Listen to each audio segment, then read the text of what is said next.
Welcome into the Baltimore Ravens Dynasty review. Only three teams left, down to the Ravens and the two Super Bowl teams, the Niners and Chiefs. Ravens 13-4 last year, disappointing end to their season for sure. But for fantasy and Dynasty, Brian, how we looking? How we thinking? What are we thinking about the Ravens? Yeah, they're kind of a team that I feel like they're very concentrated, I guess. Like, not a ton of players, but some pretty valuable ones, like in general. So, I think there's a lot of value to be had there, depending on like how people view them, I guess. Yeah, definitely. And yeah, you're right. It's kind of concentrated into a few players. 13-4. Obviously, John Harbaugh is the coach. He's going to be there. They're 23rd in cap space. I think they're 800,000 in the hole. They have 8 draft picks, so all their draft picks, and they have a couple fourths as well. So they'll reload for sure. I think they're a pretty popular destiny. A lot of teams at the end of the draft, which is kind of funny, but a lot of teams at the end of the draft are a pretty popular destination for a receiver. Buffalo, Baltimore, Kansas City in particular. So we'll see, we'll speculate on that later on or figure that out later on. In terms of free agents, the biggest names are the running backs, Gus Edwards and J.K. Dobbins. Tyler Huntley is also a free agent. Odell Beckham, who's probably I think he's retiring actually. So end of an era there. Odell Beckham, though, is the most followed Instagram account in the NFL, in case you were wondering. He's super popular, like, internationally because of that catch he made, essentially. And I think he's big into, like, soccer and stuff, so that helps. But anyways, we'll start with Lamar. I don't think there's much to talk about here. He was definitely a target for me last offseason because people were worried about him. And I guess a little bit, and rightfully so, like, because last two seasons, 2022 and 2021, he didn't finish the season, and then there's the contract stuff. So, I mean, I don't think he fell that far. Looks like he was still like a top 7 QB, but you still could have got him at value. He was the MVP. What was he this year? QB 4 overall. Looks like QB 3 points per game. So he was still awesome. He's keep trade cut. He is the QB 4 overall. So, yeah, I mean, is there anything really to talk about Lamar Jackson? He's right there. I'd still take him over a guy like CJ Stroud, but it's there's no point in arguing either way, really. Yeah, no, I think you pretty much summed it up. I would definitely like him over Stroud too, just because we've seen it for much longer, which that's not a knock on Stroud. It's just because he's a rookie, or he was. So, like you said, not much to say. Yeah. Yep. He's awesome. He's never gonna stop running the ball, like, until he gets really old, I guess, but I don't think we have to worry about that for the next several years. So the dude's just really good, and hopefully he can get over. I'd like to see him win a Super Bowl. Hopefully he can get over the hump. But yeah, he's had on pace for over 1,000 yards every year of the last 4 years, except for this last year. He had 820, so running a little less, that's for sure, but still over 800 yards, so it's still awesome. Tyler Huntley, I thought had value as long as he was on the Ravens. So, I mean, if he's back on the Ravens as the QB2, he definitely has value, but he is a free agent, and I don't really care about him if he goes anywhere else, essentially. So I don't think there's much to talk about there. Malik Cunningham could be the QB2. He was drafted last year, or maybe he was a undrafted free agent. He was a rookie last year on the Patriots. I don't really know what his position is going to be, if he is going to be a quarterback, if he's going to be a hybrid. Do they develop him into like a Taysom Hill type of player, or into a Logan Thomas that makes the transition to like a quarterback to tight end? So I'm not 100% sure. They actually have him listed as a quarterback and a wide receiver on their depth chart, which is interesting. But, I think he's sneaky in deeper leagues to hold on to, just because again he could be the QB2 with both Josh Johnson and Tyler Huntley as free agents. So I don't know if there's anything you want to talk about any of those guys or anything there. I was just going to say, who the hell is Josh Johnson? But apparently he's been in the league for 16 years. So he was Harbaugh, the Jim Harbaugh, the Chargers coach.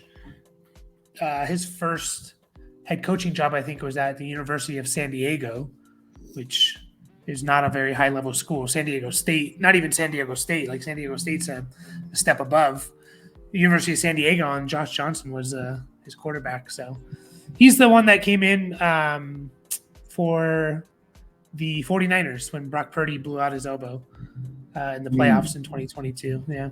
So, and then he got hurt. But yeah, he's been in the league forever. But yeah, that's so. We'll just move on to the running backs. More interesting conversation.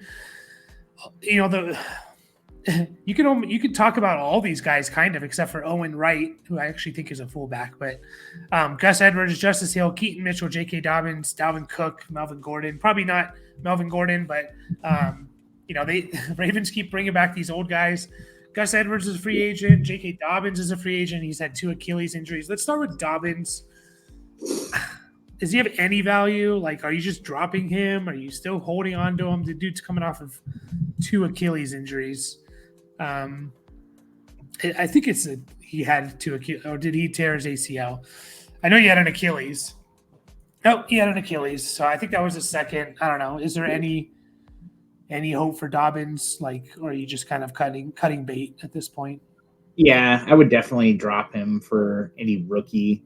I just don't think that he's gonna do it. A lot of hype for sure, because when he did play, he was very good, but the problem is he just can't stay healthy. It's been year over year, so literally 9 games started in the last 3 years total. So yeah, I think it's just done. It really sucked that he got injured, very early in the season, in the first game. I was actually surprised that he played half the game.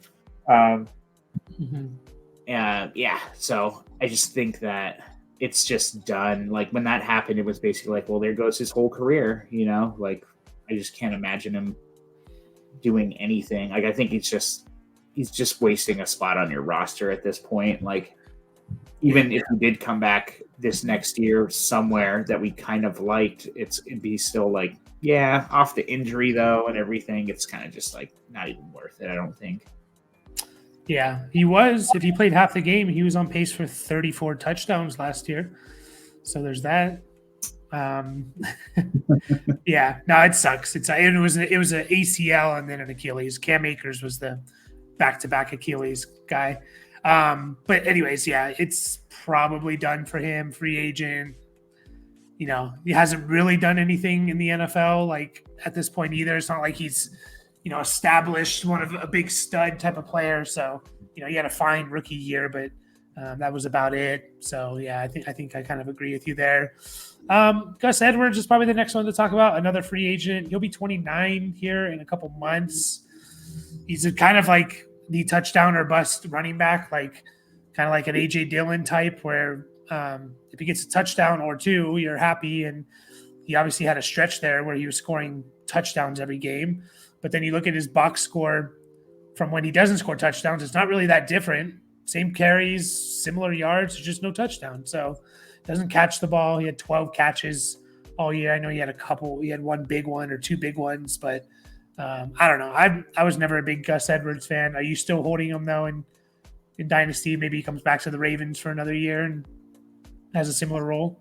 Yeah, I think that's kind of the gist of it, right? Like, we should know here soon if he's going to be back there, and you're going to have to like pay attention to what they do in free agency and the draft to kind of address it. But I think one of the next guys we're going to talk about will probably kind of take over that role. But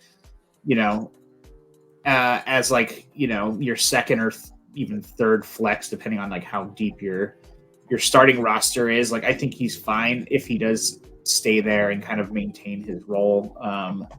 Because the thing is, like, he is touchdown or bust, but he does get touchdowns. You know, he had 13 last year. Obviously that's in 17 games, but you know, like they trust him at the goal line, especially. So there's some value there.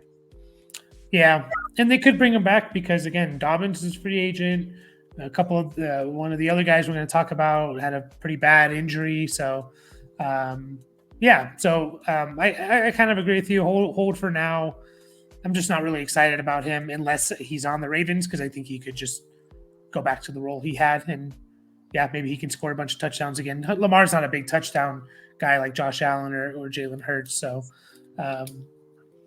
Justice Hill is kind of interesting. I mean, he looked pretty good at times last year, especially like near the end of the season or in the playoff, the first playoff game they played, I believe.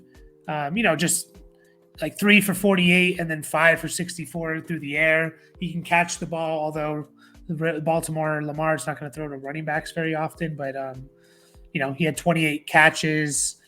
I don't know. He just completed his 4th year.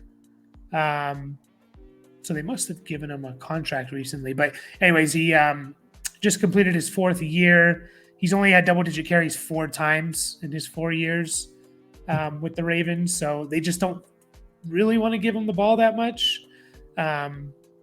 So do you see his role increasing potentially, or do you kind of see it being the same? He's just going to be a 8 to 12 touch guy, 8 carries, 9 carries, 2-3 catches, maybe. And then that's kind of all he is, like not enough to depend on. Yeah, basically. I mean, kind of like what you said, like he's been there for 5 years. One of those years he didn't even play. So it must have been like a preseason injury or something like that. Mm-hmm. So I don't know. Like they obviously don't trust him enough, or else we would have seen something at some point. Like, I mean, this team's told you what they think of him through how much they use him and stuff. So, and there's always like a committee in Baltimore in general when it comes to running backs. Mm-hmm. Like, yes, he did get half the catches for running backs in this system last year, but that was still only 39 targets, out of 79 total. They're third lowest in the entire NFL for running back targets overall for a team. So there's just nothing there. Yeah, it's tough with these guys. I mean, and running backs with Lamar haven't really been that good. I think Mark Ingram was the best one in 2019. He was RB8 in half PPR, and that came on like 15 plus touchdowns, So and like 5 of them were through the air. Ridiculous, like 40% touchdown reception rate. But I kind of agree with you. This team's had a lot of injuries too. A lot, obviously Justice Hill was part of that, but they have injuries all the time, and they still don't want to give Justice Hill the ball. Like he has his role. They'll bring in freaking Devontae Freeman and Le'Veon Bell and give them carries over Justice Hill. So I think, they kind of tell you how they feel there. Keaton Mitchell, I liked, he was, I believe, undrafted. He was one of my stash guys, started to flash there at the end, but then he had a pretty bad injury. So he was kind of like A-Chan-esque, 8.4 yards per carry, explosive, can take any to the house, had 9 catches for 93 yards. So I was getting excited about him. It's like, man, if they could just he's the kind of guy like, and although Justice Hill has been pretty efficient in his career, like over 4-5 yards a carry, he's the type of guy where it's like, okay, I can live with 12 carries, 2 catches and 10 carries, 12 touches, because one of them could be a 60-yard run, and we were kind of seeing that a little bit from him, just, really good, efficient numbers. But then, gruesome, pretty bad knee injury. Haven't heard much about it, but I assume he's not going to be ready for the beginning of the year, or he's going to have a tough year next year. So Keaton Mitchell, where are you at with him? Where's he at on Keep Trade Cut? I haven't even looked that up. I'm going to check right now. But where are you at with Keaton Mitchell, who is RB37? Yeah, I know. That's actually really surprising. Like, I'd say if you can get anything for him, well, not anything, but I guess it kind of depends on what you could get him for or get for him, like just based on the hype. And maybe you could trade him to someone who doesn't quite realize, like, yeah, his injury was in week 15. So I doubt he'll be ready to go. And even if he is actually playing at the beginning of the year, like, I think, he's going to be very in some limited capacity. Like you said, like we did see flashes, so that's okay. Like that's good. But yeah, I just don't really think there's a whole lot there for an undrafted free agent. The whole thing was going to be like, oh, he's going to be in Baltimore and he could be the dude. But again, like I know you've kind of been on like not liking Baltimore running backs in general, like for a couple of years now. And that's really played itself out, like it's kind of funny. Like I was looking at Gus Edwards' numbers and I was like, oh, he finished as running back 21, but that was with 13 touchdowns, like, and like, it's just kind of like, yeah, there's too much of a committee there. They don't catch the ball and stuff. Like if you could get any second round pick for Keaton Mitchell, do it. I don't think I'm quite ready to sell him for a single third, but if you can get 2 thirds, even if it's like the very end of the third, if like you're trying to rebuild, like just sell him on the hype that he could be the guy. I'm really surprised that he's running back 37, but I guess that high. I mean, yeah. Like he's up there with like Eckler, Zamir White, James Conner. It's like, yeah, give me any of those guys. Even Chase Brown and Jerome Ford. I'd rather have those guys. He's ahead of all those guys except for Connor's one spot ahead of him. So, yeah, he obviously does have some value, some excitement still. Like he didn't really drop off too much if you look at his graph on Keep Trade Cut. Like he definitely went down a bit, but not a crazy amount. I mean, it is a pretty big 12 spots that he fell from his kind of peak value. But yeah, I think now is definitely the time to get rid of him. Package him with something, even if you package him with a third just to get a second, like I'm totally good with that too. Just try and get something for him now, because I doubt you're going to be able to get anything here soon once they either sign Derrick Henry or, with the rumors, or, if they sign anybody or draft anybody, his value, he's going to fall to RB 50 or 60, I think. Yeah, he is 37 also with rookies in, by the way. So they just added rookies within the last week. So there's four rookies ahead of him as well. So he was even higher, or he is kind of even higher, because rookies aren't, we don't have rookies on our team right now. So, but yeah, I kind of agree. That's kind of what Keep Trade Cut says as well. Any second, essentially, like they're saying the 211, 212 is an even value, and any third is valuing Keaton Mitchell. So yeah, I'm there with you. And yeah, I was never a big Baltimore running back guy. If you just look at, like, again, Mark Ingram was the best and he had a good year in 2019. It still came on less than just under 230 touches. You go back and look at every other running back in that top 8, and most likely they're going to be like 250 plus, so you have to be a lot of touchdowns or highly efficient. So that's kind of one of the reasons why I liked Keaton Mitchell. It's like, all right, he's super efficient, so he could do, he averages 5 yards a carry at 200 carries. There's 1,000 yards. So, but yeah, it's going to be tough to know. I think December 30th was when he had his surgery. So he could be a sneaky buy low too, if someone wants to throw him in, and we'll see what we get halfway in the season. So anything with Dalvin Cook or Melvin Gordon, like, no, it's can Dalvin Cook still, like, it's just weird, like, that he just fell off that poorly. Like if you think about like Zeke, right? Like Zeke, when he got his opportunity, he was fantasy relevant again. Like, can Dalvin Cook be that? He's still 28. He'll be 29 to start the year. Just never really got anything. What's interesting about him is because, like, he didn't really get enough touches to show us he's bad, I guess. That's part of the reason why he didn't get touches, maybe because he's bad. But I'm just thinking about Zeke and what he did last year.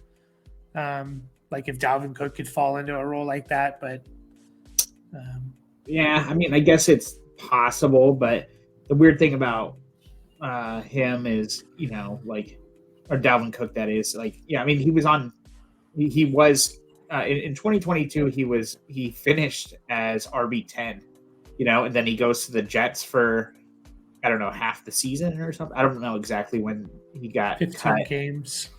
15? Yeah. Wow. I didn't even realize it was that many. And then it was just like an emergency backup piece, like, for the Ravens going into the playoffs and everything. They just needed someone else, and they brought him in, Dalvin Cook, as, like, just an insurance piece, like. But yeah, it is weird, the fall off, for sure. It's like, I don't know really know how to explain it other than he's just cooked. Like, sometimes these guys just hit a cliff. That's a pretty big cliff to hit. Go from over 300 touches, for the previous 2 years, and just to turn into dust. But I don't know. Like, I guess he's just not good. Yeah, kind of sucks. So, the receivers, really the only guy to talk about is Zay Flowers. Rashad Bateman is basically a dead asset. Like, the guy's just not good. Like, he's had every opportunity. It's not happening, unfortunately. First round pick, again, hasn't had more than 400 yards each of the last 2 years. And he was healthy this year, played in 16 games, had the opportunity. Like, who was the Ravens wide receiver 2?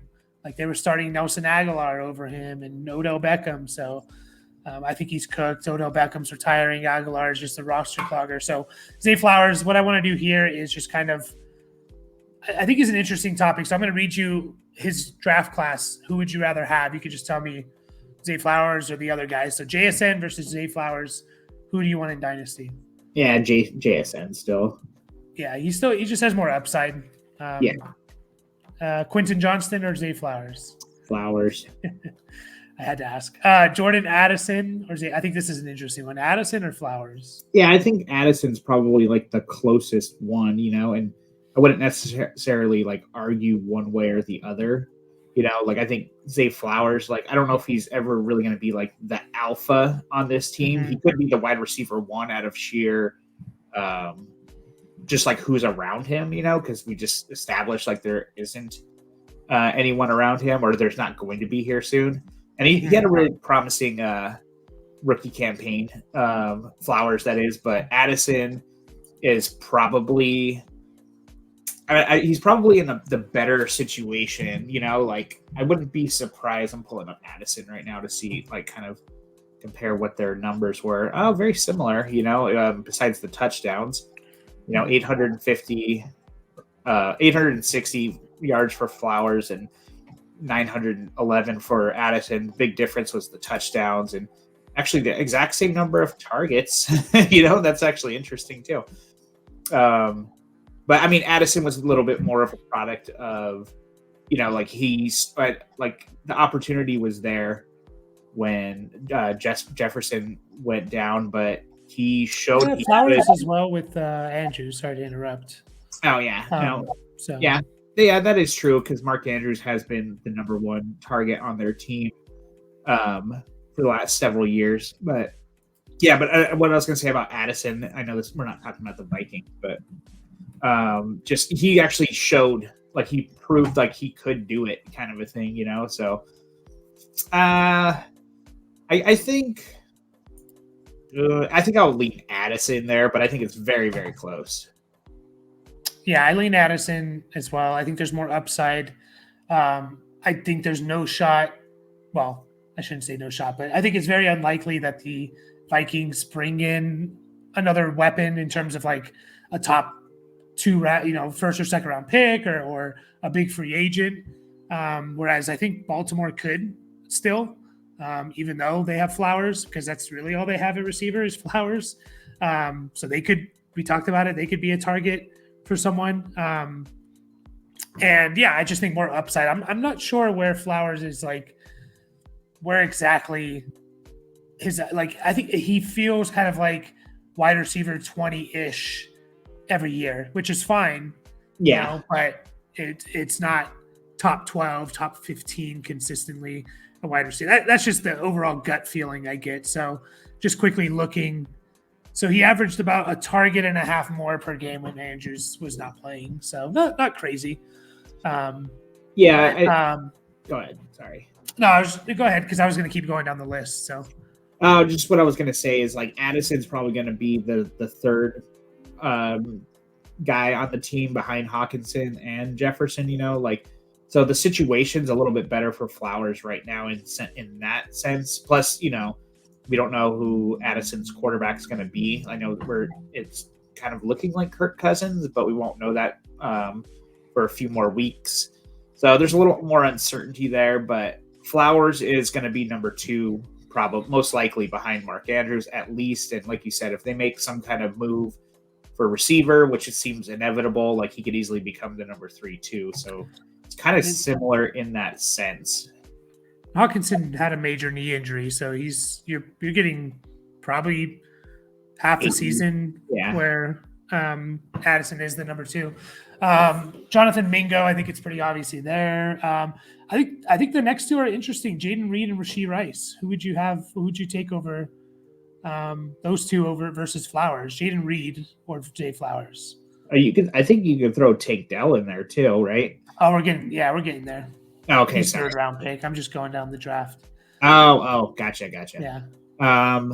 Sorry. So Rice or Jaden Reed. I think I'll take Rice, just given like his situation and like he kind of stepped up and showed that he is he's on basically the best offense in the NFL. I mean, it depends on how you want to look at that. I mean, that's not exactly true, but let's say the best complete team in the NFL, obviously with KC.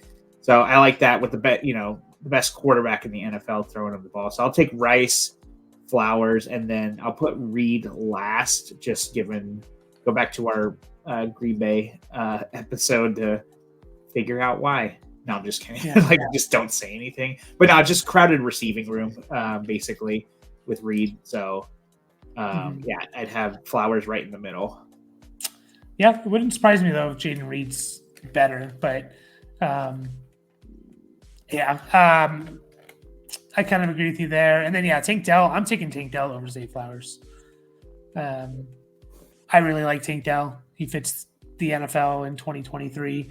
I think he's really good. He was on pace for a monster year. He was on pace for like 1,300. He was like Puka Nacua-esque if he didn't get hurt. So if you take out the 2 games where he basically left in the beginning and then all the games he missed, so I don't know about you, but I'm taking Dell over Flowers. Yeah, I'd say so. Like, I think, given that he's tied to Stroud, even though, Flowers is tied to Lamar for arguably the same amount of time. Even Flowers could even get that extra year. But I think Dell is the more valuable asset in general. Like, I wouldn't mind trading Tank Dell. Let's see. They're too close in value. I'm gonna say if you can get Flowers and a piece, like maybe. But no, I think they're too close in value to really consider that. Yeah. And then obviously Puka Nacua, we're taking over Zay Flowers. What about just real quick? We don't have to go into each reason why, but Drake London, Garrett Wilson, the guys from 2 years ago versus Flowers. Those 2 guys. Those 2 guys over Flowers. What about Olave? You take over Flowers, I assume. Yeah. Yep. Jahan Dotson, Jamison Williams, taking Flowers. Yeah, I think so. Okay. Christian Watson, Treylon Burks. Yeah, Flowers. Okay. I think that's basically it from that group. So, it's interesting. And one last thing on Flowers is we've never seen, what are we, 5 years now with Lamar? And the best season we've seen was Marquise Brown as a receiver for Lamar, wide receiver, is Marquise Brown in 2021.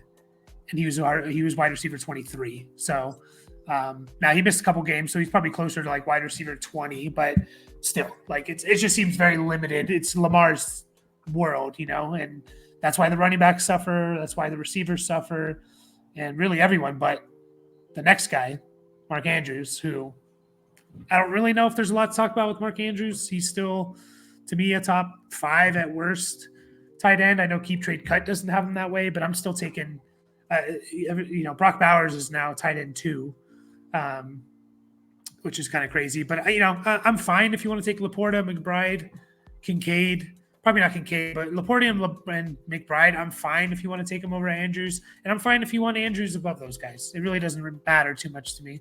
So whoever I can get more value for, you got to think about the community, how we value them. I think more people in general, and we're seeing it with Keep Trade Cut, more people value Laporta and McBride because they're younger. So you got to keep that in mind too. You could probably get more for those guys. And if Andrews gets a big injury, he's going to drop. Whereas I don't think Laporta and McBride are going to drop very far if they get, a big injury, kind of like with Hawkinson a little bit, didn't drop too far. So I don't know. I don't know if there's a whole lot to talk about, but I'll let you speak on Andrews. No, I think you kind of covered it. I agree with your ranking on him. I think he is easily top 5 still. I would have had Hawkinson still in front of him if not for that injury. But Mark Andrews got hurt too, but it wasn't the same kind of injury, so it's totally different. Yeah, I think he's a really great dude to target. If you could, like you said, if you could tear down from McBride or Laporta, obviously Laporta's considered way more valuable. McBride's kind of close, according to Keep Trade Cut. I think part of the problem, just with these valuations in general, are I think people value them more if they're on their team and less if they're not, kind of, so you definitely got to take all this stuff for a grain of salt, or with a grain of salt. This isn't a Mark Andrews thing. It's just kind of a general thought, I guess. I don't know if you could trade Laporta for Mark Andrews plus, a late first or something like that, but I would totally do that. But, yeah. But according to this, you could. So obviously shop it around, send out 100 trades. If 3 of them go through, you should be happy, I guess. Yeah. But, and for the record, Mark Andrews was basically had on pace for almost an identical season as Laporta. So Laporta had, I'm just looking now, he had 86 catches, 889 yards, 10 touchdowns. I think Mark Andrews is on pace for 75 catches, 900 and something yards, and 10 touchdowns. So literally the same. I know one of them's a rookie, but we assume Laporta is going to improve, but there's a chance that's what he is, 900 yard guy and 80 catches, which is great. And, 8 to 10 touchdowns, but Mark Andrews was on pace for that too. So yeah, and we've seen it for the past, not including 2023. We saw it for the 4 years prior. Mm-hmm. So there's that chemistry. He's the obvious number 1 on this team.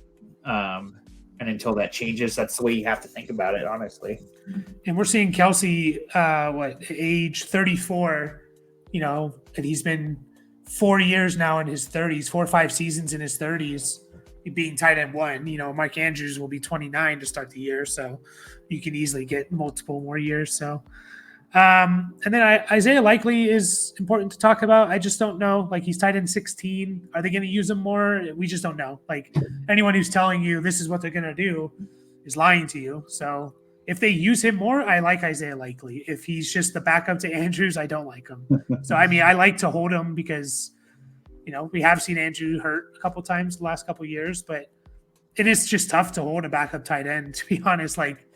Because I don't know if he's – man, it's just tough because he could be a difference maker, if he is the guy. But also you're holding on to a backup tight end hoping for an injury, which I just don't like to do. So yeah, honestly, he's probably the only one that you could really say that about.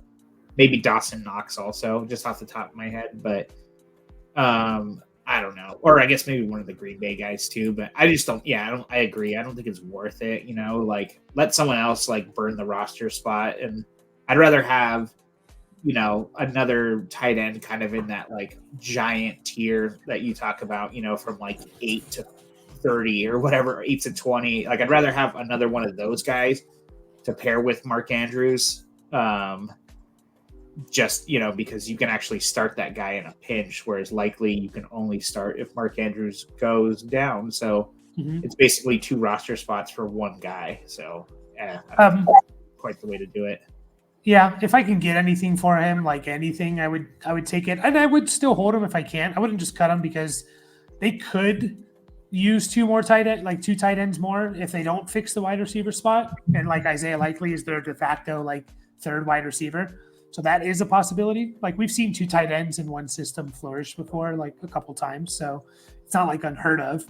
But yeah, I mean, he was the tight end 4 from when Andrews got hurt until the end of the year. So he was really good, and he was good in the playoffs too. So yeah. I don't know. He's a tough one for sure. Yeah, he definitely has value. You shouldn't cut him for no reason. But yeah, I like if you have him, trade him to the Mark Andrews manager. See what you can get out of him. Like keep trade cut basically has him as like a later 2nd round pick. So there you go. Like there's like the value right there. Whether or not that holds up through the off season and stuff like that, I don't know. Not super confident about that, but yeah, it's possible. Yeah. Yeah, or even use Likely as a trade up. Like you want to move up in the 2nd round pick or in the 2nd round, trade your 2nd to 11 and then Likely to get to 203 or something to the Andrews manager. Like I did that with Huntley last year. And I traded him to the Lamar Jackson manager and moved up in the 3rd round. So there's always that option too. Yeah, I don't know if you'll be able to move up 8 spots, but it's possible. I'd say like if you could move up, 4 spots, I think do that, Yeah, I mean, whether it's 8 or 4, it's hard to know, but it's just something to throw out there, I guess. But we will finish up there. Definitely one of our longer ones. I think the 2nd longest. So Titans are still the champions for the longest episode. But we will be back with the Super Bowl losers, the 49ers, in the next video. So we will see you guys then.